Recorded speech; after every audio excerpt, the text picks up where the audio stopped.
Now, in speaking to the sales team, we were kind of enterprising folks, and we thought, okay, we'll go off and we'll speak to the different stakeholders, right? And see which area who's meant to be driving our outcomes. What are we missing?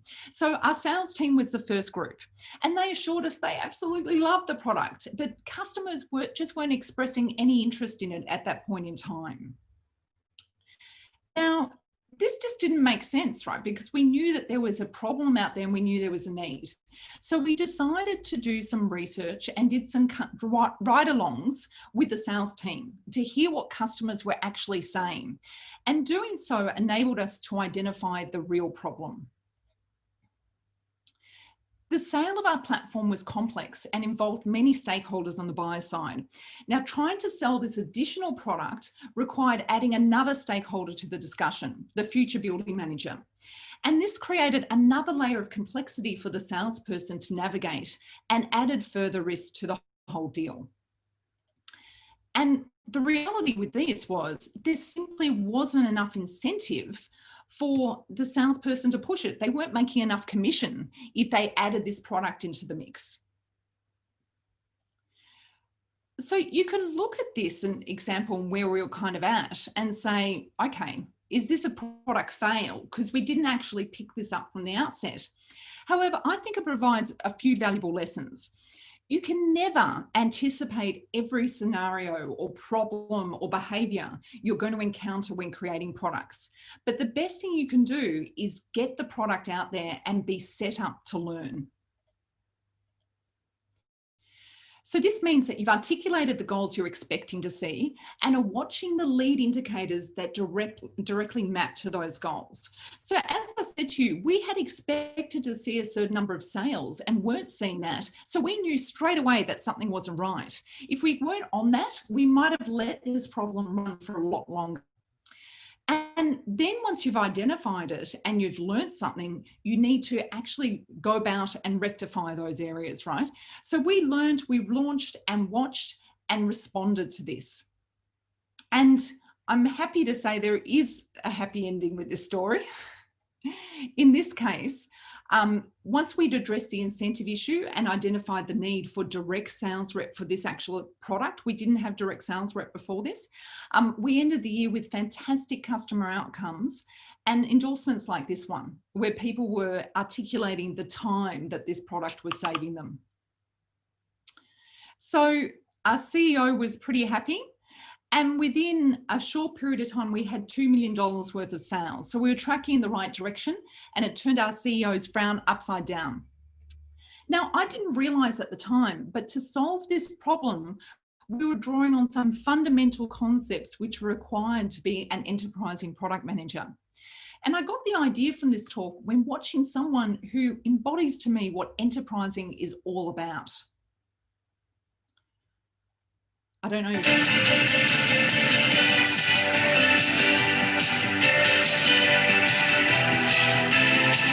I don't know if you get music, but hey, I love that song. And just like MacGyver, an enterprising product manager is described as, or an enterprising person even is described as, having or showing initiative and resourcefulness, ready to undertake projects of importance or difficulty or untried schemes. Energetic in carrying out any undertaking and displays great imagination. And when I thought about it and actually reflected on this situation, I thought the times either me or my team have channeled our inner MacGyver and shown initiative or been incredibly resourceful or tackled difficult challenges with positivity, energy and imagination is when we've also had amazing breakthroughs, both with products we were creating and in driving organisational change. So today I wanted to share with you 3 of these like a series of enterprising techniques which we've used to drive product performance and have those breakthroughs in our organizations, but also in the products that we were creating. And that's get to know your flywheel. And that's what we're going to be focusing on in today's session. In the follow-up sessions, I'm going to be going through 2 additional techniques, and that's researching and understanding the jobs to be done and understanding the link between impact metrics and behavior. So these, when I thought about it, these 3 kind of areas are really key. If you want to be driving dramatic organizational change or driving the performance of your products, these are the 3 things to really make sure that you've kind of mastered. Now, this isn't just about me doing all the work, right? I'm not just here to talk the whole time. You guys are going to do some work too. So if you haven't got a pen and paper, or even if you've got your phone handy, right? Most of us use our phones still. So you can enter your information, or even if you're sitting at your computer and you've got your email. I'm going to give you a series of questions coming up, and I want you to have a bit of a think about the answers. I'm going to give you about 30 seconds to have a go at writing an answer to these. Do you think we're ready, Oksana? Have people got their pens and paper poised? Yeah, definitely. So please prepare your pens and prepare your, or laptops probably, you know, like who is sitting near his laptop right now? I'll leave it to Oksana if she wants to actually collect these and mark them afterwards, okay? That's up to her. So let's go. Consistent today. So if I had to ask you, what is the job of a product manager? How would you answer that?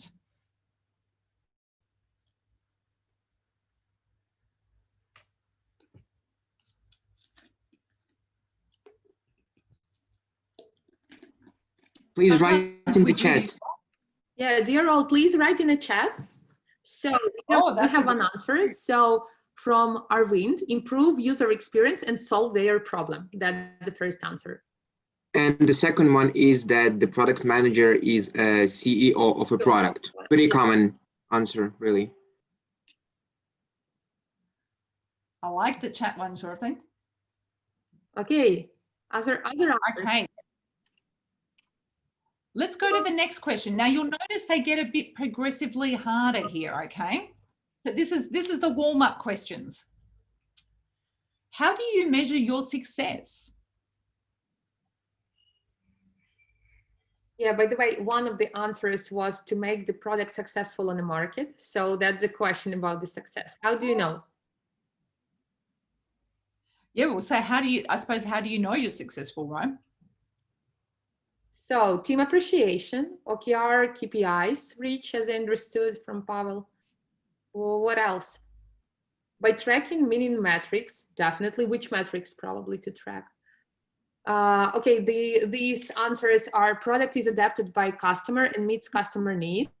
Also usability and monetization in the answer. Measure success if the founder gets a 90 million payment when selling the business. Yeah, don't think many people would say no to that. Yeah. Okay.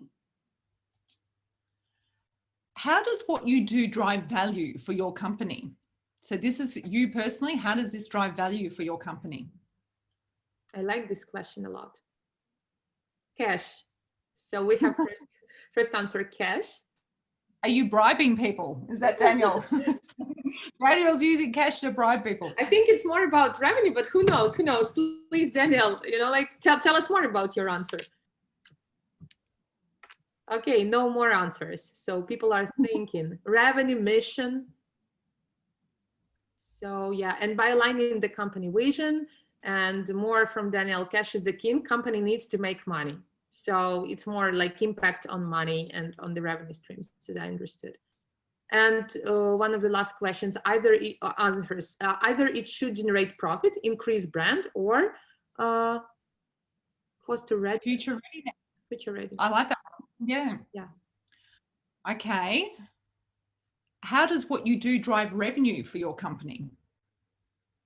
Okay, so here we're getting a bit more. I'll progress on the wrong one. This is getting a bit more specific.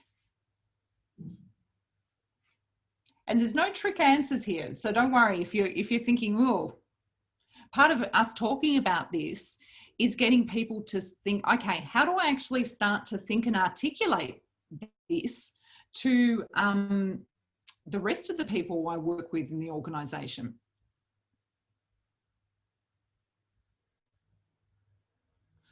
It's a bit harder, isn't it? aren't we just creating products that create revenue? Is that what you mean? Yeah, so build product what people want to buy. And acquiring more customers, retraining existing or expanding into complementary areas, deliver value for the customers. So everything is around customer at this point of time because they are bringing us money. Increase volume, acquiring more users.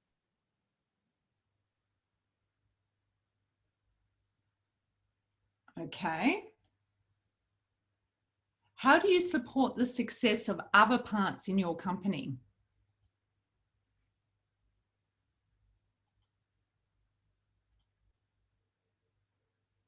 And again, I've asked this because sometimes product managers think about the products they're building, right? Like that's the focus of this, but there's so many other parts of the business we need to be connected to that, and we need to drive that success through those other areas for our product to be successful as well.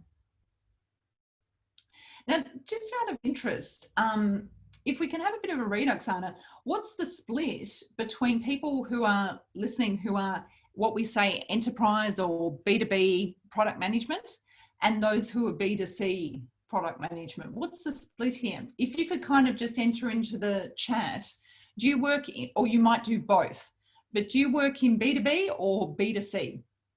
Yeah, so we have some answers like B2B. Mm-hmm. Oh, hi, Daniel. I know Daniel. B2C, future B2B. So yeah, we see B2B. But what we saw from the registrations, it's more about B2B. So it's like, like 70 to 30. Okay, so it's good to know because for the next bit coming up, this will be relevant. Yep. Okay. I wanted to do this exercise because in product management, you need to be thinking about your role, how you contribute value, and the drivers for your company. Now, you'll see having answers to these questions is an essential part of being an enterprising product manager. So let's look at how these questions relate to my first tip, which is get to know your flywheel.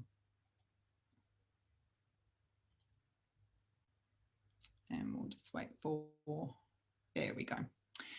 The flywheel effect, a term coined by strategist Jeff Collins and famously adapted by Amazon as part of their business model, describes a process by where a flywheel starts spinning. It develops a momentum of its own, which powers your business performance. In a nutshell, for Amazon, an effective flywheel creates lower prices, which lead to more customer visits. Now, more customer visits increase the volume of sales and attracts more sellers to the site. In turn, this allows Amazon to realize economies of scale from fixed costs that they've already gone and invested, and efficiencies gained through a scale enable prices to be further reduced, which then further attracts more customers and so on. Now, feed any part of the flywheel and it accelerates the loop. However, break any area and the other areas will be affected. So the thing here is the reality of all businesses is they have a flywheel. You just need to know what's driving yours and how to keep the flywheel spinning. How do you get that momentum that starts to create that perfect business performance? Again, that was the purpose of our product exercise before when we were thinking about these questions. And I noticed there in the chat that people were on it, right? They were thinking of the different levers that are driving their business. Now, the one I'm sharing here is, this is the flywheel for our business, right? And it's probably similar to most enterprise companies. So let's go through and examine this a bit. I'm going to break this apart. So if you haven't had a chance to read it all, it's okay. We'll go through bit by bit. Now, with our flywheel, we look to see customers are buying us, right? And most people in the chat before, they got the revenue aspect. Yep, we're successful when customers are buying us and we're selling things. Now, remember my earlier story regarding the operations and maintenance product. If we hadn't have been actively monitoring this lead indicator, we mightn't have realized for a while that product wasn't really working in the effective way that we're expecting. Now, sometimes in SaaS products, for example, revenue is delayed. So you need to be looking at other indicators like bookings. That's typically what we look as a lead indicator for what we're going to get from revenue in the future. The next part of our flywheel is, okay, we've got our bookings and our revenue sorted, but then we need to make sure people are adopting our products and using them effectively. So we check adoption metrics and look to see the actual behavior across our products. And this is really key because a lot of people focus on getting people into their products, and then maybe there's been a lot of attention around first-time experience and onboarding, but really the key here is the ongoing use. How have you become independent to that person? Like, how are you making sure that your product is essential for their daily life? Now, of course, this is another area that a lot of people kind of like to talk about but kind of forget about. If customers are using us and liking us, and we'll see that in our satisfaction metrics. Now, companies use things like NPS to sometimes track that, but for me the real indicator of customer satisfaction is renewals. Basically, if customers are happy, they tend to renew when their contract's expired. If they're not, that's a real battle for you. And this is really where the role of product experience comes into two of these fundamental components of our flywheel, ensuring that customers are using our product and what they like, that they actually like using it as well. And we firmly believe that product experience is key to this in helping us achieve our long-term mission. So let me just explain that a bit further as well. And this is probably similar play to a lot of enterprise companies too. Through our platforms, we can capture all the data across a project community and provide better insights to our customers and users, enabling continual improvements across projects and the industry. However, if people don't use our products, or they do so reluctantly and only use them when they're absolutely required to, then we won't be able to gather quality data. And without the data, we can't provide insights to improve project performance. So facilitating and increasing adoption and customer satisfaction are key mechanisms for us achieving our long-term growth goals. We haven't always got the balance right though, okay? And this is the other thing, like people sometimes really beat themselves up when everything's in balance. And at times we're focused heavily on sales and new customers because at the stage of the life cycle that we're at as a company and a product. But we could see it during those times that if we're out of balance, these other areas started to suffer. So part of this is just being aware of those areas and starting to watch and monitor them. And something else that I wanted to point out here is that people often focus on ROI metrics. Are we making a profit off this product, right? But ROI is a lagging indicator, especially with enterprise products where you typically have pretty long sales cycles and you also have long adoption cycles. For example, with our products, if we do a new feature, it often takes 9 months for us to see the proper growth start to happen because people won't adopt our features within a project that's running currently. We usually roll out new features to new projects because they're already in play and people don't want to muck around with what's been set up. So our adoption times and our lead times for that are a lot longer. And that's why we have to focus on lead indicators to make sure we're heading in the right direction.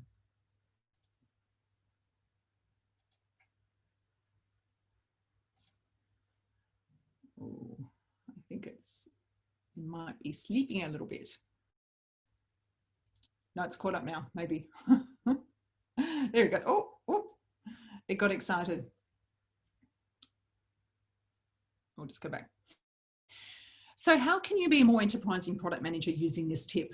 Well, as a product leader, you need to get to know and understand the flywheel feeding your business and ensure you start to track and watch all the indicators that enable that. And this is really key, right? Sometimes people starting this journey can be overwhelmed. Like it's, oh my God, so many things to watch here.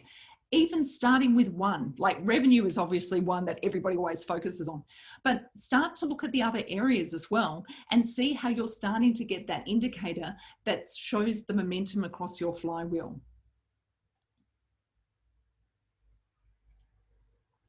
And share these drivers with the rest of your organization, highlighting why and how you need all the elements to work collectively together to optimize your flywheel. Doing this will accelerate the performance and growth of your business. It's also why I asked that question earlier, like, how do you help other areas grow together? Like, how are you doing to, what are you doing to support those areas? Because that's what you need to be thinking about. What are the connections across your flywheel that are going to optimize your business?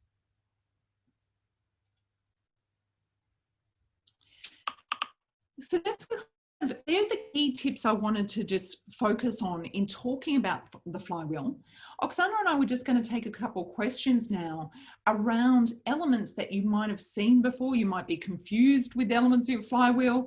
I know something that's often debated in, if I go back to showing the flywheel here, one area that's often of mass debate is, do customers like this? Right? Like, that's the one area that people often say, well, how do we know? And you really need to, as I mentioned, the lag indicator there is renewal. Like, are customers actually renewing your product? But what are your lead ones? What are you doing to get an idea that customers are heading in the right direction? So maybe, Oksana, we might get some discussion around what are people doing across these areas in their flywheel currently. Yeah, so dear listeners, please ask your questions in the chat, and I will also use the questions which you posted before during the registration. But Kirsten, my first question will be from myself, because, you know, like, when you're working on this flywheel and you have ROI as a lagging indicator, as you said, and sometimes it might be so lagging that you need to, you know, like, wait for at least 6 months or 1 year in enterprise sales to understand whether it's adopted, whether it's okay, great, etc. So how to work in case your top management requires this ROI, you know, like, as soon as possible, because the management needs to see this low hanging fruit as soon as possible, and usually it's in form of the money and of this ROI. But you understand that right now your flywheel has just started. You are on a stage where customers just bought it, you know, like, or on the first step of the sales cycle. So how to manage expectations, and which probably features a product manager should have to make this process successful and not to break this flywheel? Yeah, I think that the key one for this is your measurement in place. Like, what are you using to instrument measurement? And what I mean by that is, like, how are you knowing that people are using your product, and what are they using? And the other mistake I often see people make is they use what I call vanity metrics. You know, 50 people or 5,000 people logged on to our product, or there's been 50,000 page views in this area. It really means nothing, right? You need to know what are the jobs that those customers are trying to do, or the workflow that they're going across, and are they using those parts of your product, right?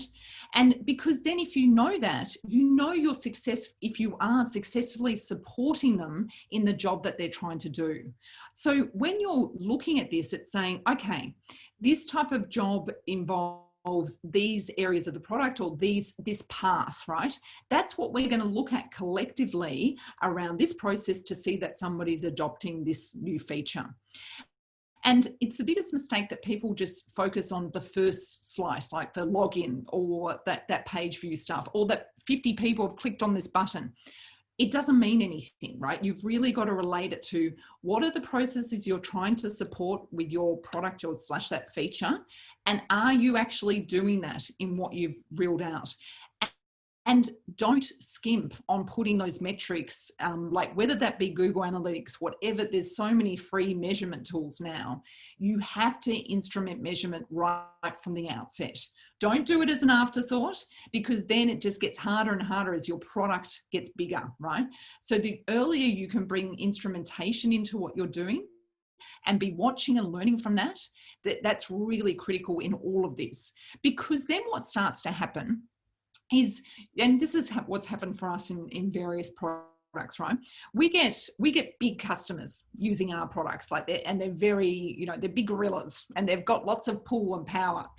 And when it comes time to renewal, or even if they've used us on a pilot and then we're trying to get them to pay for it, they'll go, oh yeah, we didn't get a lot of value from your product. We go, really? Well, it's seems that you actually had this number of people come through and they were able to complete these tasks and activities this amount of time from using our product. So we actually then start to use that information in renewal discussions to highlight the value that people are getting from the product. So it's just not, it doesn't just come down to, are we on the right track with the features that we're producing and stuff? It's thinking about how this data then gets used across your whole flywheel by all the areas. And account management, sales, they rely on our usage data now to help position and sell our products as well.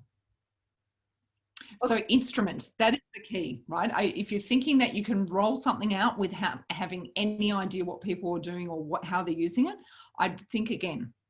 Yeah, and also we have a question from Taras about Roi. So what is optimal good value of Roi? Maybe some bottom line. Probably you will be talking from your experience because it probably depends on the industry you're working in. Yeah, it really depends, Taras, on what's the product that you're dealing with, right? So we typically say that we look at growth. So if I was looking at an ROI, I'd be associating with growth of a product. So a new product, you should be expecting it to grow 100% year on year, right? You've got a couple of customers, you're doubling that, you're doubling that, you're doubling that, right? And again, there's other factors in this. There's price. If something's a very expensive product, you're probably not going to sell as many, right? So if you're selling a $5 million product, I expect you're going to have less volume coming through.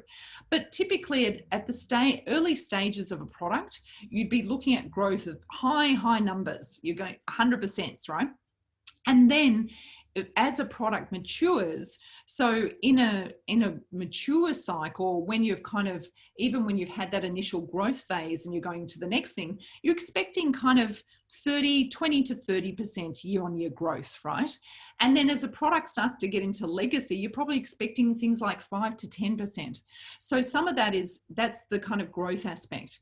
In terms of ROI, when you're kind of factoring this out, there's different equations to use. Like a very common one is net present value, right? And that's where you factor in all the costs of producing that and then forecast how long you think it's going to take to get a return on that. And the mistake people typically make when they're doing that is they don't factor in all the costs. They don't think about support. They don't think about sales. They don't think about marketing, all of those areas, right? So that factors in all the costs that it would take to get a product out to market. And then looking at how long would it take, how many years do you think you're going to make a break-even point and then keep on doing your revenue? For us, for a SaaS feature, for example, we typically use an equation that we know that we have to sell that at least 5 to 6 times to 5 to 6 customers for us to get a return off that feature. Okay, so if sales guys come to us and they go, oh, we've got this customer and we can do this amazing deal and it's going to be wonderful, trust us. We'll say, where are your other 6 customers then? Because for us to get a return off that thing, we have to have at least 6 other people buying this thing as well, right? And that also tells us, is there interest there? Is the size big enough for us to get a return? But typically that's kind of the numbers that we use in SaaS.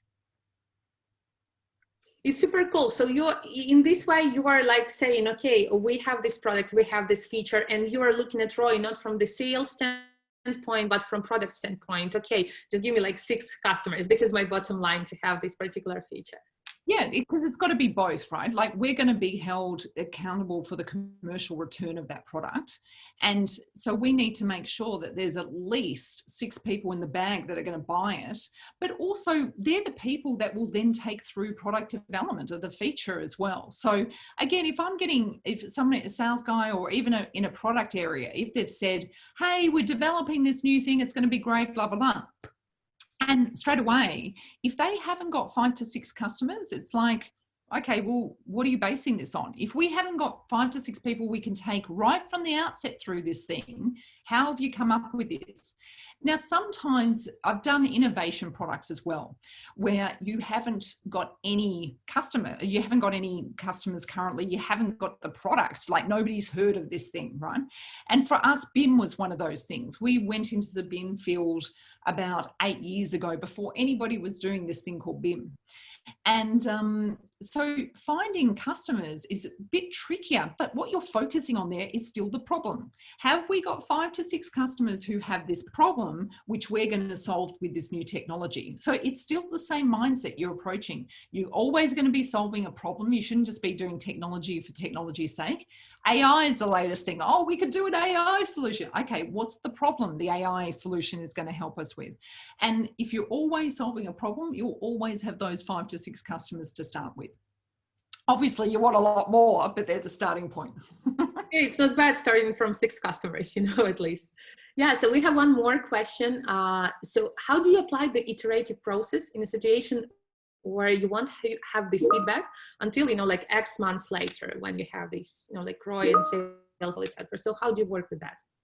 Yeah, so I think the key thing is you're setting up a series of, whether you call them experiments, whether you call them hypothesis testing, different people call them different things, but really what you've put in play, you have to watch through this various cycles and let it run and wait. So sometimes teams will have 6 things that they've put out at different times, and they're going to be at different stages of maturity and adoption. But they need to be watching those, right? Because if we know that some of those are going to take 6 months, then we're going to have to be looking to see where that's tracking. Also, part of that, at least for us, is making sure that we're working with our customer support, for example, and getting new projects to onboard those features as well. So you're kind of, like usual, product management is doing this plate spinning, as we say. And one of those plate spins is speaking with the customer facing staff who know then that they're going to be rolling out these new features, and we're going to be looking closely at that as well. So there's different kind of loops that you need to have in play, and part of this is just a board of what's running at that time to make sure where it's at in that journey. But it doesn't mean that you just sit there and wait on that one thing. You'll then run the next feature. And what we typically do we do now quarterly roadmap forums, for example, is you'll be talking about the progress, because part of this is, again, nobody's got the crystal ball, right? We're all kind of placing bets and working towards different initiatives here. But part of this is at least knowing what we're looking for. And being honest about that, you know what, we've released this, we thought these things were going to happen, it hasn't. And these are the things we're going to try to do to make it happen. Or look, we've tried these things and it's still not happening. Anybody else got any other ideas? No? Okay, this mightn't be the right thing for us to be continuing to do. But we don't typically get that as much, because we also do a lot of research and things up front to make sure that there's that opportunity and that need for whatever we're producing. Oh, sorry, I was muted. So thanks for this answer. And I also have one more answer one more question from myself. So you just looking at this, look at this diagram, I understand that customers buy it, customers use it, and customers like it. You said that, like we as product managers are focused more with customers like it and customers use it. But what about working with the buyer? Because sometimes some product features need to be focused really on buyers because they are making the decision, like technical buyer, legal buyer, etc. They need to make a decision whether to go with this product at all. So how do you balance with that? Because sales are coming to you and saying, Kirsten, we need this, because they will not buy it, but you understand that you need to do something for user as well, because they will be using that. Yeah, and it is a balance that as right at the start of that, where the first box of that customers buy it, I think you've always got to solve that. Are you doing something that customers want to buy, right? And then as you get into production, you've got more mature products, you've got people coming on. Exactly as you said, you start to get different demands. You usually have an account management function who's dealing with the existing customers and who people are using it. And you're dealing with and you've got the sales guys who are going after the next customers, right? And I think the best way to do this, Rich Murnoff has a great article on this called the product, I think he calls it the product bucket. We call it the product pie. And it's really showing how are you splitting your time between the kind of essential components in this flywheel, in a sense, right? So how much of your product team's time is getting taken up by revenue/new customers? How much is getting taken up by, and we call that, typically new features, because that's the stuff that people want. The other part of that pie is enhancements or improving what you've got. And that's usually for the customers who are already using it. And the other part of that is the scale and security and the technical aspect. So how are you balancing your product pie across those three areas, right? And making sure that you've got a bit of balance. Sometimes, and we've had this before, sometimes we've had to totally forego new features and enhancements for technical scale and stability, right? Because our platforms we've had mass growth. Suddenly we have to reinforce our platforms to support that. Other times we're going after really complex new markets, so we're going to have to do more new feature work and pull back. But this is part of it. It's part of at least having that transparency and that visibility. And so if you're not classifying your work in this way, I would start to think about that. Like the stuff that's going through your product backlog that you're putting into production, having a look across that and saying, what's my split between technical enhancement and new revenue? And that also gives you an indication about how you're balancing that product pie. It's a great discussion to have with stakeholders as well and senior executives, because if you can say, look, in the past 6 months, all we've done is new customer stuff. We've done nothing around stability and we've done nothing around enhancements. We're not balanced, and this is going to lead to other problems. So giving that visibility is the first step to being able to have the discussion.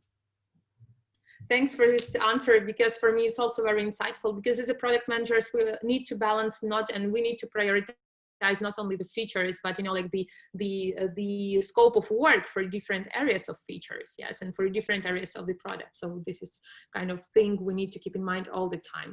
And I suppose that we have one of the last questions. So the question from Daniel: how have you tackled the complexity of the internal company decision making or of your customers? And I also support this question a lot, because usually, especially in product management, when you're working with enterprise level customers in B2B, you have this very, very long process of decision making, even, like which is a problem, and you need to prioritize it and you need to have weights, etc. So how do you work with that on your side?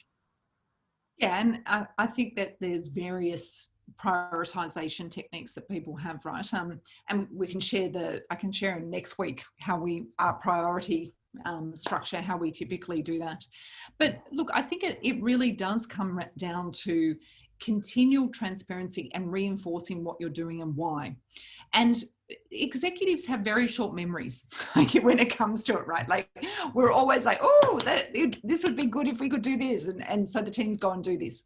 And then, a week later, oh, it'd be good if we could do this, right? Like there's lots of drive and ambition that they want to, and all these things, they're talking to customers all the time, they're hearing the needs and wanting to please, right? So what's really important for the product manager is managing that chaos that comes from everybody having different discussions with different customers at different stages of not only the buying process, but of the use process. So I think that sometimes the mistake people make is they do a product strategy and an update and okay, everybody knows and off we go, right? You have to continually reinforce what you're doing and why you've made the calls that you have and how that's then using your resource. Because the other mistake is that people, it's very easy to think there's this magical pool of people that aren't being utilized somehow. So we can slip another thing in. So the conversation that I'll often have with senior stakeholders is, okay, if we're doing this, what are we letting go? What's coming out of our pipe if we're putting something into the pipe? Because it's not additive, right? We've got to have something else come out. But you've got to be able to have a very consistent summary of what you're doing and why. So people will cross that continually. And that discussion of if you're horse trading, what are you doing it with, right? And again, sometimes I think the mistake people make here is they're working on things where they've added their additive features. They've heard from certain customers that we need to do this thing. People are complaining, okay, yep, we're putting it in, we're going to do it. People will be happy. But they haven't done the opportunity assessment, Okay, they haven't done the thing of saying, out of every idea is great in isolation, but when I put this all together, where should I be placing my bets? Where are the things that I should be investing in?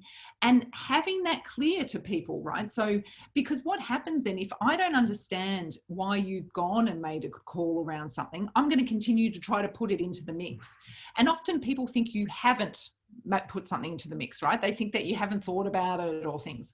So if you can give more transparency around that decision making and the opportunity assessment that you did that led to what you've prioritized, you're just going to get better discussions with people. And people get a bit scared because they're going to get challenged. And you know what? You should be. You are spending the organization's money on developing things. You should have a really clear view on why you're doing something.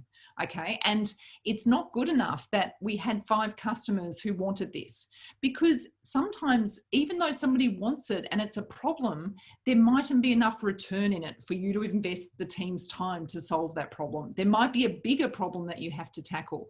So that's why you've got to do your opportunity assessment. You can't just base it on, we had 5 people who are wanting this thing, that's why we're doing it. Thanks, Kirsten, a lot for your answer. And the last question from my side, very last. So which book do you recommend to read, or not book, but what to watch on this topic? You know, like, so that our participants can prepare themselves to the next sessions as well. Yeah, look, there's lots of great books on this topic. I think one of the ones that I really love is Build Trap. If people haven't read that, the Build Trap. And of course, this gold, I've actually just got one here. Bruce McCarthy's product roadmap. That's fun. Yeah, a great section there around, you know, the prioritization and outcomes, and actually identify, yay, we'll do a book. Powers here detected. But I think the Build Trap's a great one on this one as well. And I think it's the 6 Power Quadrants, because what that talks about, I'll find it, the exact title, Oksana, and share it with you to share with next time. It talks about the different models to think about with your opportunity assessment as well. So that's a great one to bring into play too. Super cool. So we'll be waiting for the next time. And thanks, Kirsten and Milan, for your energetic and, you know, like, very insightful topic. So Marta, please jump in here. Yeah, well, let me just jump in. Thank you, ladies. Thank you, Kirsten, for this insightful and really energetic session this morning. That's just the perfect thing to start a good morning. And here are just a couple of words to the participants. So before we close this session, we get ready for the next sessions.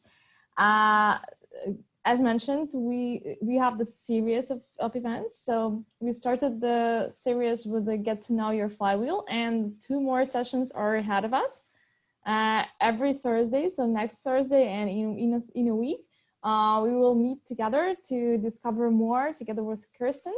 And this way, I will highly encourage you to think of the questions you might have after this session. And again, here I'll repeat in the chat, you can post your questions, like post-webinar questions, on the page on the Facebook page of the event. So just comment there, we'll grab the questions, we'll take care of them during the next sessions. Also, if you need the registration links for the upcoming sessions, really very welcome, unless you have done it already. Please take a moment. Here is the registration for session number 2 and the registration for session number 3. So we'll be really glad to see you there, guys. We'll be glad to answer your questions, and Kirsten will be really glad to share her experience and insights with you. Right. We might, Chantal's asked a question around, can we share the titles of the book? I'll give those to put on the face page, Marta. Sure. We will add this information so that you guys can follow up with the information that is really important and useful for you. And before we really close the session, I kindly ask you to take a little moment and share your feedback with us. We care to make your experience great. And so we'd appreciate just this little moment of sharing your experience with this session. So that's really short one. We don't need much time for that one. Thank you, everyone. I'm really glad to see you. Wish you a great evening, Kirsten. And we really have very international participation today. So for someone, it's have a great day. For the others, it's a great evening. Anyway, have a great time. Stay safe. And we're looking forward to meeting you in a week. Thank you. Thanks. Bye. Thank you. See you. Bye.